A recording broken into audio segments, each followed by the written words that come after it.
peur de l'autre et de l'étranger? Ça a été la préférence nationale. Oui, mais justement, ça existe toujours, c'est dans votre programme. La priorité nationale pour les allocations, oui, pour les aides sociales, pour l'embauche, pour l'emploi, pour tout ça. J'ai beaucoup apprécié, moi, dans le reportage, le réflexe de notre militante, hein, qui dit à Emma, je crois, cette jeune fille, tu sais, la priorité nationale, ça bénéficie à tous les Français. Tous les Français. Le critère, c'est la carte d'identité, quelle que soit leur origine, quelle que soit leur religion ou pas de religion, peu importe.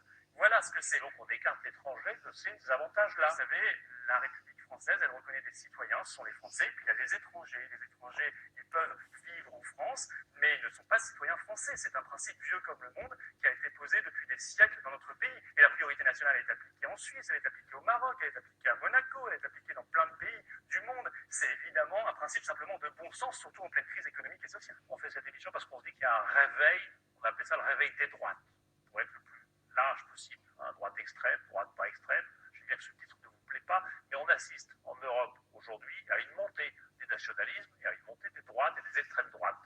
Vous vous inscrivez comment là-dedans? Non, là, vous voyez, ça c'est vous présentez les choses de manière négative, péjorative. Moi, j'appelle ça un éveil des consciences nationales.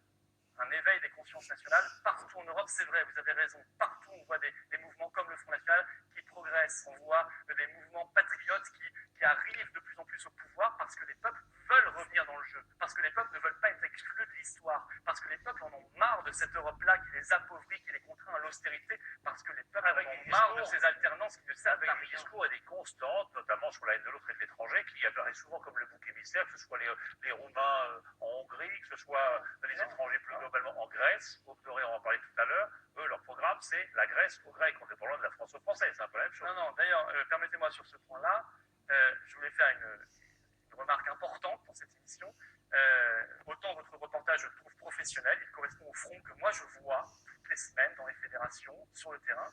Autant l'enchaînement des reportages, ce soir, les extrémistes d'une manifestation, le Front National au milieu, et puis les néo-nazis grecs, me semble scandaleux. Bon, mais en même temps, je veux dire, ça crée, je finis juste cette phrase, ça crée un amalgame, l'enchaînement de ces trois reportages, qui est absolument inacceptable. Le Front National n'a rien à voir avec tout cela. Le Front National condamne de la manière la plus ferme Aube Dorée et tous ces groupuscules qui, évidemment, le Front National n'est que PD. On va voir dans le sujet qui viennent de faire 7% aux élections en Grèce, avec ce slogan, je disais, la Grèce aux Grecs, un mouvement impressionnant, parfois violent, qui met donc en pratique ce qu'il prône, notamment en réservant l'aide sociale aux